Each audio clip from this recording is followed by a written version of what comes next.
A slow start led to a tough loss against the Colts in Indy last week. The Steelers look to bring the winning ways back home to Acrisure Stadium for the first primetime matchup of the season as the Dallas Cowboys come to town. We have the latest on the teams and the matchup coming up next. You're watching Steelers Kickoff live right here on KDKA TV.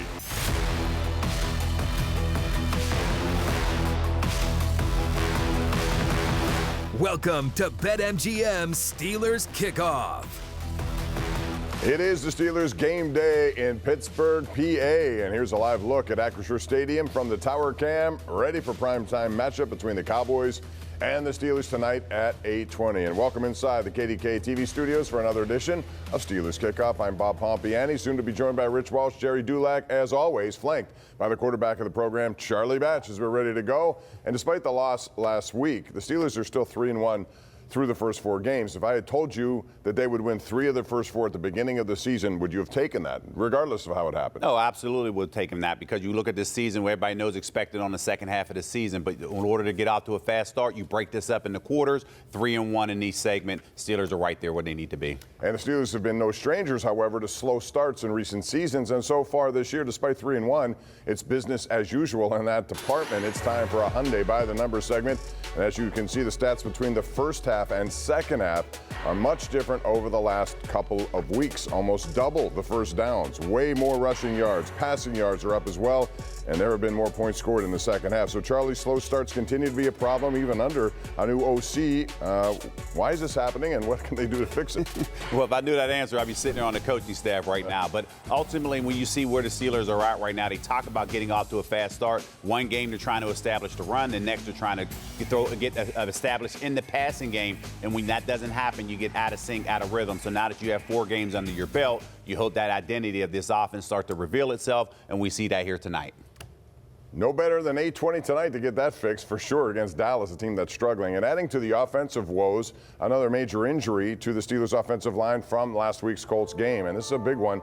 The Steelers announced that James Daniels, who's been so consistent, is lost for the season due to a torn Achilles that he suffered in the first half last week. Charlie, how big of a loss is it considering how he's played? And are you confident they can fill his shoes with a line depth that continues to get thinner and thinner by the day? Yeah, that's tough right there to watch James Daniels go out with an injury right there. He is in the final year of his contract, so we hope that this is not the last signs that we get of him in this uniform. But where he is at, veteran presence that established throughout the entire offensive line, you lose him, but you also gain Isaac Seumalo this week, so hopefully that helps in the running game, or at least overall in the offensive line. Seumalo's debut, and it couldn't come at a better time for them. And for more news and notes on the Steelers heading into prime time at Acrisure Stadium, we head across this studio. Rich Walsh is standing by the Post-Gazette Steelers insider, Jerry Dulac. Gentlemen. Hey, Bob, how you doing? So what seems like another perfect matchup for the Steelers, right, Jerry? But that's what we said last week, and we saw what happened in Indianapolis. So, Jerry, let's start with the offensive line with the guys we're talking about, the situation. Daniels is out. Seumalo's back in. You know, what is the state of the Steelers' offensive line right now? I think it's better than most people think. And the second part of this question, do you think Troy Fautanu is going to be back at all this year? Well, Rich, good news and bad news. Of course, losing James Daniels, who's played very, very well. You're getting Isaac Seumalo back, who they feel is their best offensive lineman. Mason McCormick is going to start at a right guard, and he's going to stay there so long as he is playing well. But they're going to evaluate as the game goes on, if they need to rotate Spencer Anderson in with him. Otherwise, he's going to stay there. And Troy Fautanu has a serious knee injury. He's going to miss the rest of the regular season, but they have small hope that if they get to the postseason, Rich, that he can return in the postseason, but they have their fingers crossed. All right, a couple injuries with the backfield, right? The running back situation. What do you expect from that? Najee Harris obviously is going to get we're going to see a heavy dose of Najee Harris. After that, what's going to happen? Yeah, Rich, I expect it to be a lot of what we saw last week. They'll alternate a few plays in, but Najee's going to get a lot of the touches. What he will do is get more of the pass receptions that Jaylen Warren typically would get. But there's no question it's going to be a heavy dose of Najee Harris, and he needs to get going in the run game, Rich. There's no question about it. All right, what's up with Jaylen Warren? I'm concerned a little bit. It was a hamstring, now it's a knee. Is this something that's going to linger? Rich, I was told last week it was week to week, and I was told this morning that they think it's going to be next week he should be able to return. So that's the good news. So it's not anything that's I don't want to say it's not going to linger, but it's not going to be anything to keep him out much more probably beyond this week. All right, I personally think the Warren and Patterson not being available are a bigger deal than most people think. Guys? Well, especially after what we saw last week. No question about that, Rich. All right, thank you, guys. And now it's time for our quarterback analysis segment brought to you by Cleveland Brothers. And today, Charlie, I want to ask you about errant snaps we've seen so far. Last week, Fields wasn't ready for a shotgun snap on their final drive at a critical time, but they've also had trouble with snaps under center at the beginnings of games. So where does this problem lie? Yeah, this is something that really lingers from training camp, right? Because coming into this season, Nate Herbig was the starting center. He left with the injury late in training camp. Now you have Zach Frazier that's in there, and it doesn't matter at what point in the game it happens, it's still a problem right there, almost a snap on the very first play of the game. One in the Falcons game, but that one you just mentioned, Bob, that shotgun snap at the end, when you look at rhythm, it was a combination of James and Zach not being ready, but also when you look at Mason McCormick, that was a position where James Daniels handled that particular silent snap. So all of that happening, that caused it to go from a 1st and 10 to a 2nd and 22, and the Steelers just couldn't overcome in that final drive against the Colts. Especially at a very loud stadium as it was last week. All right, we're just getting started here on Steelers Kickoff. When we come back, Rich is back with an interview with Steelers rookie lineman who has a lot on his shoulders. Mason McCormick. Keep it locked right here on KDKA TV. Welcome back to BetMGM Steelers Kickoff. Welcome back, Steelers Kickoff, everyone. As we mentioned earlier in this program, there have been some major changes to that offensive line so far this season, and that has opened the door for a rookie to earn some valuable starting time at a very important position. Rich is here with a story now that could be labeled, I guess, baptism by fire. Rich? Bob, the Steelers are really high on Mason McCormick. Yeah, he's the 4th-round pick out of South Dakota State. He can play all 3 interior positions. He wasn't expected to be a starter so soon, but he is, and it's working. And I had a chance to go one-on-one with the Steelers rookie this week on the South Side. So if you think about this time last year, South Dakota State, did you think you'd be in this position right now, starting a game? Yeah, I mean, I feel like I've always been preparing for this moment, and just getting ready and just preparing. South Dakota State did a really good job of preparing me for this, and I had a good feeling that I was going to make it to this far, but you just never know, and I'm blessed to be in the position I am. Why South Dakota State? Why'd you pick them? They have really, really good people. It was close to home for me. That was important at the time, and just the people were awesome. Their character meant a lot, and you could really see the progression within that program, and they were building something special, so that's something I wanted to be a part of. Is South Dakota a football state? I would say it is, yeah. I mean, there's not a lot to do there, so everybody kind of rallies around South Dakota State. In Brookings, it's a smaller community, and it's almost like the community shuts down when there's a game, and it's pretty cool. All right, you're getting a chance to start here. You started last week. What does that mean to you to be, a starting guard for the Pittsburgh Steelers? It means the world to me. It's something I take a ton of pride in. I look at and know the history of this team and how many good football players came before me to help set this precedent for me. And I just want to play to that standard, and I look forward to it. All right, now let's bring in our Steelers insider, Jerry Dulac. So McCormick gets to start as a rookie, but I wanted to ask you about another rookie, wide receiver Roman Wilson. He's supposedly been healthy enough to play, but has not gotten a helmet yet. Why do you think that's the situation right now? Rich, it's so hard for a rookie who's missed pretty much all of training camp in the preseason. Don't forget, he got hurt on the first day of padded practice, which means he missed the entire training camp and all 3 preseason games. And the preseason and the training camp is when coaches teach and develop players. Once the regular season starts, it's about X's and O's and game planning. So all the teaching and developing is done. So if you can't get on that moving train, as Mike Tomlin likes to call it, it's just very difficult for a rookie. I eventually expect them to force feed him into the lineup because he's a 3rd-round pick. Yeah, and the Steelers need receiving help, so maybe it's time to see what Wilson can do, guys. Yeah, why not, I think. Thank you, guys. Charlie, is it time to give Wilson a shot? Because right now, when you look at it, all the focus obviously is on George Pickens with little help after that, although Calvin Austin's made some big plays. But is it time to maybe get him in there once in a while? Well, you would like to, but also, who's he going to replace right now? Calvin Austin, that's who he was battling throughout the course of training camp. Like Jerry mentioned, he got hurt there on the first day of pads. So it's hard to put him in there. And when you have Calvin putting a 51-yard touchdown catch on film, it's hard to remove him at this particular point. So you are going to ease him back into this lineup, but right now it's just hard to figure out which player you're going to remove if you do give Roman an opportunity. Coming up next on Steelers Kickoff, Rich is back with a look at the Steelers' opponent, the Dallas Cowboys, who have some injuries of their own. We're back after this.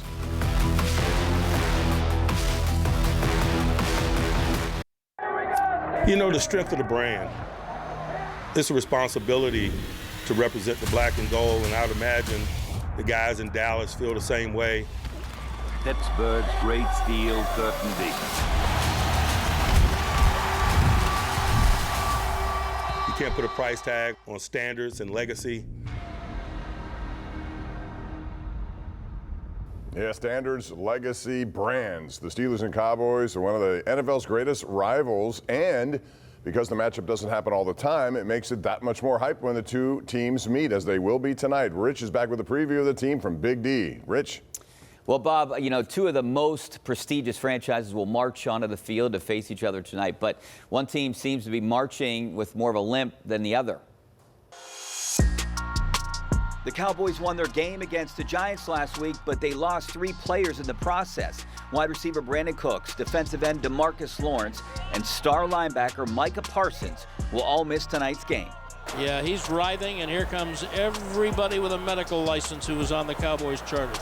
Parsons is obviously the biggest loss of the 3. Taking him and Lawrence off the field will certainly not help a defense that already ranked near the bottom of the NFL in every statistical category.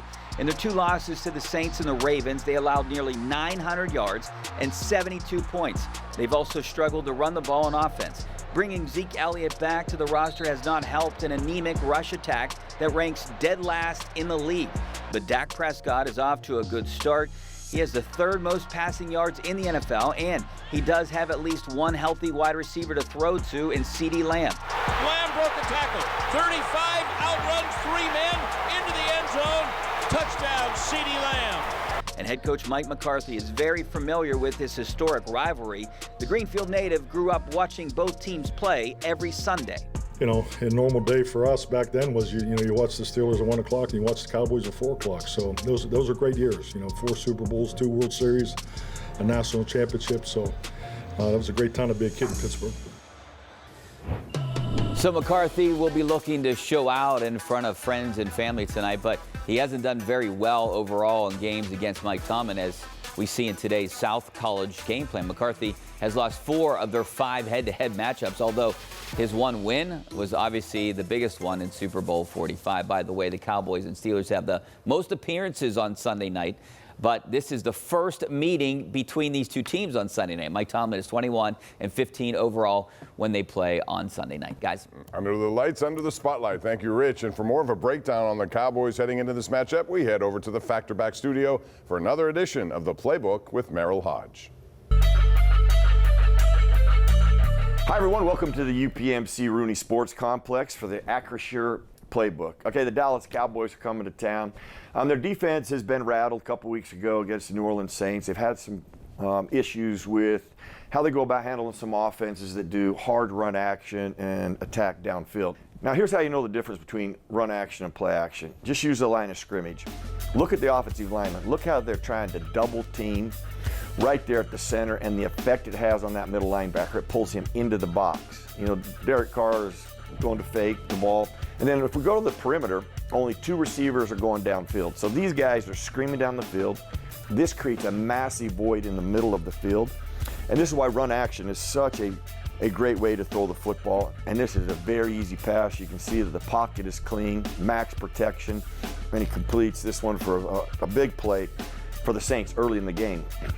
Well, the next drive, they actually come back and do the exact same thing. The difference in this play, you have 2 deep safeties versus 1 deep safety. I want you to watch the safety at the top of the screen versus the bottom. He starts opening into the field to the wide receiver.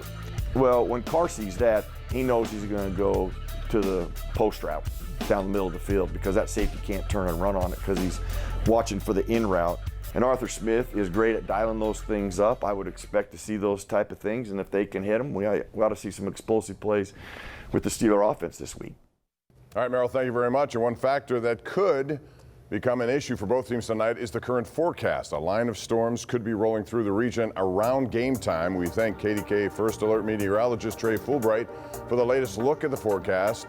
Kickoff again at 8:20, as you can see. So, Charlie, this possible weather here, if it happens, who do you think it will most affect? Yeah, I think it would affect the Cowboys more than it will Steelers because they're playing on the road, struggling with the run game, and, of course, that's the strength of the Steelers defense here. So they're looking to rebound, so that's going to be playing in the Steelers' favor for sure. Steelers would want to run the ball, but if they have to pass it, maybe trouble there. They're missing their edge rushers, but you got Trayvon Diggs, who once had 11 interceptions 1 year, and then Deron Bland. They stopped throwing in his direction. Diggs, he got 5 pick sixes last year. I'm not sure of his health going into this, but if he plays, that's a tough deuce-em. And based off the injuries that they have right now, the strength becomes that secondary of the Dallas Cowboys there. But also, you have to understand the defensive coordinator, Mike Zimmerman, he loves the pressure, double-A gap blitz, which is something that the Steelers have been preparing for and talking about all week. So comes pressure, ball has to come out early, and that's going to be something to see if the Steelers can outbreak tackles and make those big plays against that secondary of the Cowboys. Gotta get some yak yards for sure. And now it's time to send this program to New York City, where James Brown is standing by waiting to tell you what's coming up tonight on the NFL Today on CBS. JB. Hey, Bob, thank you so much. Up next on the NFL Today, we'll preview a battle in the AFC North when Lamar and the Ravens take on Burrow and the Bengals.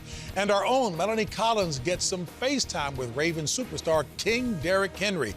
Then Matt Ryan puts his poker face on and puts it to the test when we play a game of Is Ryan Lying? That's before we look ahead as Jordan Love and the Packers take on the Rams. But first, Bob and Charlie, they return when Coaches Guys and Steelers Kickoff continues right here. Steelers Kickoff is presented by Ford. The Ford F-150 is the official truck of the Pittsburgh Steelers and the best-selling truck in Pittsburgh. All right, welcome back to the program, everyone. One major sticking point from last week was the running back performance against the Colts, and of course the health of the backs heading into this matchup tonight. Despite the Colts missing several of their best defensive run stoppers, the Steelers could not move the ball in the run game as Najee Harris limited to 13 carries, 19 yards. And if you take a look at what they've been able to do here, Charlie, it's pretty simple. They're not getting it done. They've a lot of problems they've had. Third down conversions on the list as well. So this is an opportunity for the Steelers' run game to get better, but it's also limited in how many players they're going to be using tonight. You're right, and a lot of that comes in the strength of, or the, with the offensive line there and how healthy those guys to be able to establish the running game. Now, look. Playing 3 of the first 4 on the road, that is tough. So from a communication perspective, that offensive line gets off to a slow start. When you play home, that should not be an issue. Snap count should be used as a strength. Whoever the quarterback is, we're obviously predicting Justin Fields to be the starter here today. So if he's able to do that, that should help in the running game. Many figured Cordero Patterson would make an impact this year, but not many thought Darnell Washington would be one of the bright spots, especially in the pass game when we've seen him. Should they continue to find ways to get him involved? We saw his hurdle ability last week, and I don't think anyone in the NFL wants to tackle him. Not at all. This is something that he has to work on. You always hear Mike Tomlin talk about getting better from year 1 to year 2. Yes, the strength of him is his ability to block, but can he now showcase the next steps? You saw that touchdown pass against the Broncos, big catch and the leap against the Colts. So if he can continue to add that to his arsenal, they're going to have to play him a little bit more honest right now. That is a big man right there coming at you at high speed. We're almost out of time here on Steelers Kickoff. When we come back, we have predictions for tonight's game as the Cowboys visit the Steelers on Sunday Night Football, Acrisure Stadium. We will return in a moment.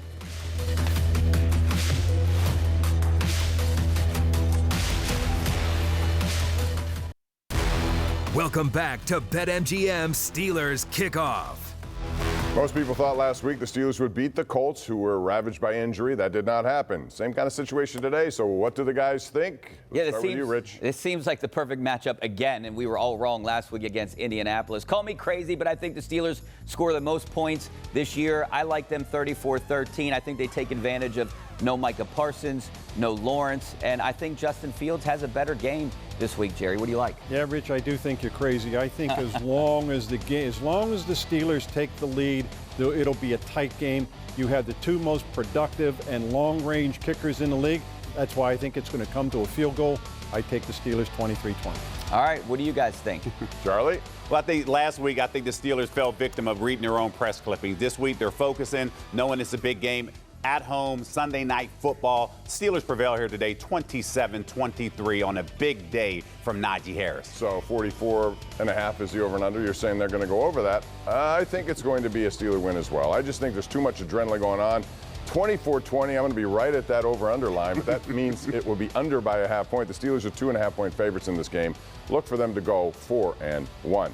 We have a lot coming up today. It's the NFL Today on CBS. It's up next with James Brown and company. 1 o'clock. How about the Ravens and the Bengals? A big game for both those teams, followed by Packers-Rams, all on KDKA. We wrap it all up tonight with a #1 Cochran Sports Showdown. That's after the late news on KDKA. And that's going to do it for us. For Rich, Jerry, Charlie, I'm Bob Pompeani. Have a game day, and we'll see you tonight, late night after the game. Make the switch to KDKA. Well, have a good day.